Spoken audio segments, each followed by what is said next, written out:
Hello everybody, welcome back to my channel. So today's video is super exciting for a whole load of reasons. First of all, it is the start of my Christmas craft week. I'm going to be doing craft DIY videos up until next Friday, so I'm going to be doing 7 throughout that time, which Wednesday will include a little shop with me, and then, you know, you'll still get 7 craft videos. So yeah, hopefully you will stick around for them because I have some really exciting things in store. I've been working my butt off for the past couple of weeks. I cannot even begin to explain how long and how many late nights I've had and how many days of fully editing, looking like an absolute scruff I've had. I mean, the struggle has been real. Also, the second reason why this video is super exciting is because this video is actually in collaboration with Rosie Henshaw on YouTube. Now, Rosie is a person I found a couple of months ago when she had like less than 5,000 subscribers. She was absolutely amazing and I got hooked instantly. She is so kind, she's so funny, she does the best videos ever. I absolutely love her charity shop hauls. She does like little like Poundland hauls, home bath hauls, the stuff that me and you like over here. Occasionally she does do a bit of crafts as well, which her crafts are delightful and definitely to my taste. If you love my country kind of style, just country style crafts, then you will love hers because hers are amazing. Her house, her kitchen, oh my god, it's all perfect. I just love her. She also does a lot of try on hauls with like clothing and stuff like that, so if you're interested, I will leave her channel down in the description down below. She has kicked off over the past couple of months, which has been amazing for her. I've been watching her grow and I feel so happy for her. So yeah, be sure to check her out if you haven't already found her on the internet or anything like that. She will be in my description. Yes, please do go and find her because you will love her. So the third thing I have to tell you is also I have restocked my wooden gingerbread men on my shop. I actually restocked them yesterday and a few people have bought half of the stock already, which is so wild to me. But these are my little gingies. They are my own design. This one here is the extra large. He is 22 centimeters high. Perfect to be hanging, you know, on a like wall, on like a kitchen cabinet come Christmas. That's what I'm going to do with mine. I just adore him. Look at his face. This is all my own design. I actually got them professionally cut from a small local business so I could support them as well and get a perfect cut. I've then hand sanded them to make them look like they have been carved, so each one is different in that aspect. I've then sanded it all over to make it really smooth, hand painted everything on here, then lacquered it about 5 times, so that's why it's so like shiny, but it's not like glossy, it's a matte. So yeah, I've also made a little bow, stuck that on as well. So these, I mean, are perfect. Just perfect to hang on the door. And I also have little baby ones as well. So these are my little mini ones. They are so adorable, just exact same again. So this is the size of the small and this is the size of the extra large. Just love them. So with all that rambling, I'm actually going to get into what today's video is, and that is me making a wreath for you guys. This has also featured on my shop and since sold out since I made it last week, which is wild. But I actually filmed this just to make a tutorial of it, and I thought actually I'm going to list it on my shop to see if anyone would be interested in them. Turns out you guys love them without me ever having to mention them. So yeah, these are the bakery wreaths. These are like a mini wreath. What I would call a mini or a midi wreath. I think I'm more of a midi wreath. These are 30 centimeters like in diameter. They have this gorgeous rolling pin, these spoons, one of my fabric gingerbread men on there, as you can see, and then the vintage cookie cutters, which I actually found and paid an absolute ridiculous price for, but it has got 2 of those on there as well as all this bow. So I thought sharing's caring. I don't usually show people how I make the stuff I personally sell because I like to stick to a bit of exclusivity and that sort of stuff within my shop, but for this one I thought I'm going to share it with you today, and that would be really kind of me. As kind as that gets. But yeah, going to show you how to make this one, how I put it all together. I have got an in-depth tutorial on how I've painted these ones coming throughout the week. So if you like the look of these, want to know how to recreate them yourself, like really in depth, then just stick around for those. Anyway, I'm just going to get straight on into how I made this wreath last week. Okay, so I've got you down at this angle so you can see better. Like, you don't need to see my face. We can just, you know, focus on the wreath, which I think is quite nice. And we'll have a little chat going through rather than me doing a voiceover and stuff. I think that's, I don't know, I think it works better. So when I make a wreath, I always make sure to get a nice solid base. This one here is actually from a wholesale supplier, but you can get like ones similar to this in Hobbycraft, that sort of stuff. I think the ones in Hobbycraft are a little bit smaller. So what I like to do with my wreath base is, wreath base, I said that wrong, wreath base, is to like twirl it round and see kind of which bit would make it look more symmetrical when placing the bits on. Does that make any sense? So if I was going to put like a big piece on and one side was smaller, I'd put that one piece on the smaller side and that sort of stuff. So this wreath kind of looks a little bit misshapen, but that's fine because I think I'm going to keep it like that sort of direction so that I can lay what I want to here. So on the bottom, I'm going to put this a rolling pin. This is a mini rolling pin that I've painted up, and I've just kind of, yeah, put words baked with love on. So I painted it up with an acrylic paint, but the colour I actually matched it to was this chalk paint because I didn't have any left at the time. But if you're looking for this colour in a chalk paint, I would use this fabric colour from Rust-Oleum, and then I just wrote on all of this text with a white Posca pen, just like this one here. Works the best just to get your text on. If you have a vinyl cutter, I would suggest doing that as well. So I'm going to put this straight across here, just going up at an angle. I like to put my wreath bits at an angle rather than being all symmetrical, because I think the best part about handmade stuff and everything like that is being able to get a little bit quirky, a little bit different. It doesn't have to be symmetrical. It could just be, you know, look like it's thrown together even though it's not. So I want that to go diagonal across. So the way that I'm going to attach this, I should attach it with some wire or something, but I'm just going to go ahead and use some hot glue gun, you know. This might not hold it, it might do. So I'm going to go on the back of it, just dot some hot glue all the way across, just like so. Now I'm not going to stop there because that might not be a, you know, superior hold, and I want this to last forever. This is obviously going to be for myself, and when I make wreaths for other people, I always make sure to reinforce. So I'm going to use extra strong super glue in here as well. Just a dab. That will give me, you know, the final bond where the hot glue will hold it in place to begin with. So I'm going to turn it round and just pop her in. Now you can also use fishing wire, florist wire, anything like that you want to. I try and steer away from that as much as I can because I don't like the way it looks on the back. And I think if you're doing it right with glue, then, you know, it will stay there. Okay, so whilst that's all going to be setting, I'm now going to move on to my next piece. I have decided that I'm going to make this into like a bakery kind of wreath. I've had this idea for the longest of times, and I figured now it's the right time to do it. And I want to do it for my kitchen ahead for Christmas anyway.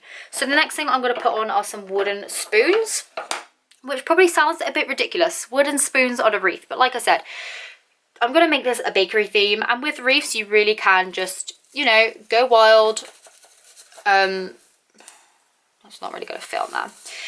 And just put anything on. Like, don't let the wreath hold you back. You can put whatever you want on your wreath. Just, I think the more the merrier.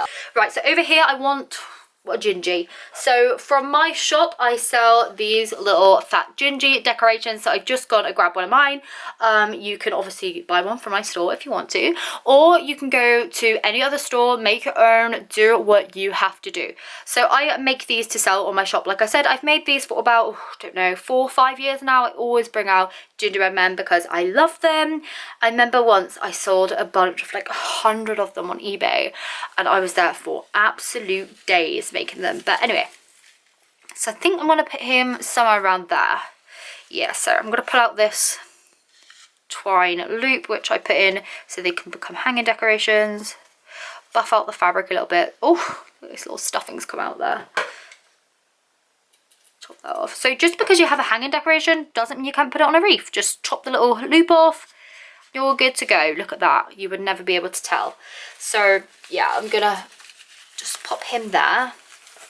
Not gonna secure him yet because I'm not 100% sure where I want him. So the other day I did actually pick up these vintage what are they called, cookie cutters, and I bought these for this wreath.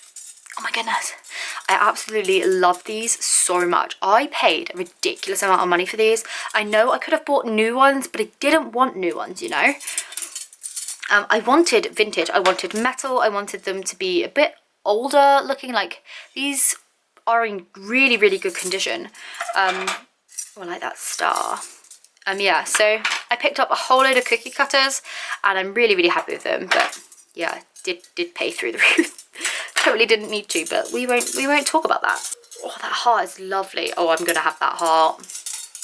That heart is mine. Okay, so now, as this is a bacon wreath, oh my goodness, that is adorable. Okay, a heart there, and maybe a star? Oh no, star's a bit boring. A shooting star.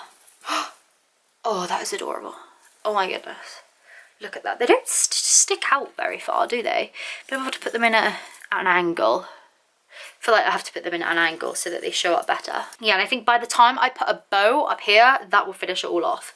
So look, this here, fully attached, is not going anywhere. So I'm now going to go and attach these spoons on there. So I'm going to go in with the hot glue underneath, try and get on the base of the wreath. Just hot glue to the max. Stick her down. These wooden spoons, by the way, I have filmed me painting them. They did take a little while. I distressed them as well with some sandpaper, you know, painted on the little star, the little gingy on that. So that will be coming this week in my uploads, because I am doing, you know, daily uploads this week. So yeah, just keep an eye out for them, because I'll show you exactly how I painted them, the colours and stuff I used as well.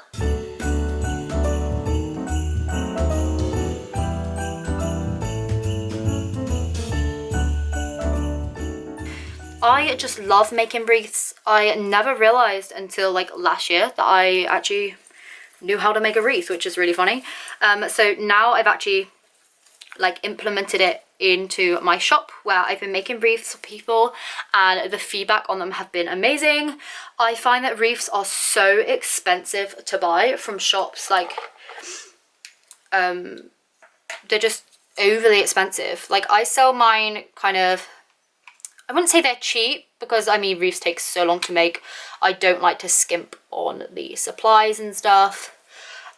But when you buy them in stores, you can tell that they're really, really mass produced, and everything's all samey, it's all cheap, everything's kind of just thrown on there. It's not cute, you know? So I'm finding the balance now with making mine. Instead of me charging like £200 for a handmade wreath, if I just keep it simple, keep it the way I would want it, and then sell it at a reasonable price, I'm finding that to be a good balance. What I'm doing here, by the way, is using like the little, what do you call it, the bits of tree-ness to cover up over my glue, because, you know, we have to use glue, but we don't have to see it. So we use this as much as we can, popping that in the excess, so then it looks like it's just placed there. It's like, how is that there? You know, I don't know. Talking rubbish now. Okay, so everything of mine is now in place, but what I like to do is I like to go in again with glue. Look, this is not going anywhere, but I like to go in for the third time. Just another hot glue gun. This is why I spend so much money on hot glue, but you just want to just pump it in. Just pump it in there where you're not going to see it. The more the merrier where you're not going to see it, you know? Just use it in there.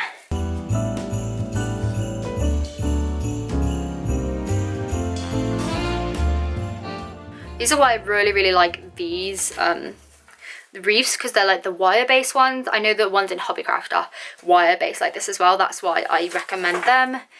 Oh my goodness, look at this. This is adorable. So I have more of this ribbon, but I have it in a thicker one, and that's what I'm going to use for the bow at the top to kind of tie in more. I was going to replace this ribbon over here with that one, but I think that would be too much of the gingham, so I'm just going to go ahead and get that thicker ribbon. So this is the thicker version of that ribbon. This is a 2.5 centimeter, 25 mil, round about an inch, and this is the size that I like to use for the bigger bows on the mini wreaths. I usually like to use, oh, I don't know, 3 ribbons, kind of 3 bows layered on top of each other, but we'll see how it goes. Making wreaths as well, I love to add in a bit of hessian. I always love to double it up on my bows. So if you see, you know, on my store, you would see these Hessian bows with like the gingham and stuff on the front. That's just what I like personally. I just think it adds that extra rustic homemade touch. But again, I like to use quality Hessian ribbons, not ones that are going to fray on me. So these ones here have all of like the solid kind of twiny edges. Oh my goodness. Okay, that is so cute. I just want to bring this around so it looks like there's a center to the wreath. One extra step I'm going to do is add a little bell. I love to add little bells, so I'm just going to go ahead and find one of those. Just found this little red bell, which I think will work perfectly in there. Oh my goodness. Love that. How am I going to stick that in? I'm going to go in from the back, I reckon. Should have put it underneath this bow. Okay, for that to dangle there, I just need to glue this in somewhere. Should I put it on a branch? Put that through onto a branch to make sure it's not going anywhere, and then I'll glue it into place.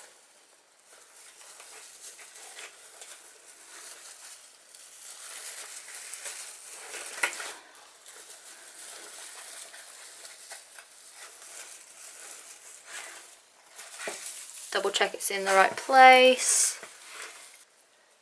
I think I'm just going to hot glue it like so. And then I think I'm going to be done. Okay. Obviously that's attached now by using the string from the bell, but to keep it in place right up to the bow, I'm just going to add on a little hot glue there. And then twizzle around. Stick her right up there.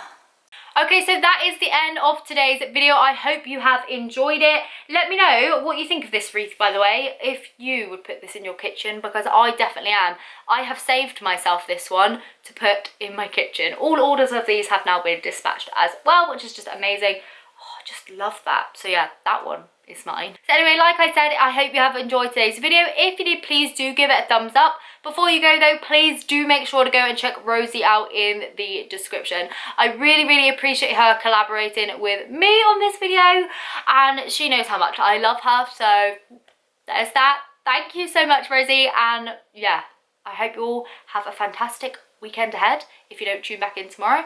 If you do, I have another DIY video for you tomorrow, the next day, and all the way up till next Friday. I will see you then. Bye!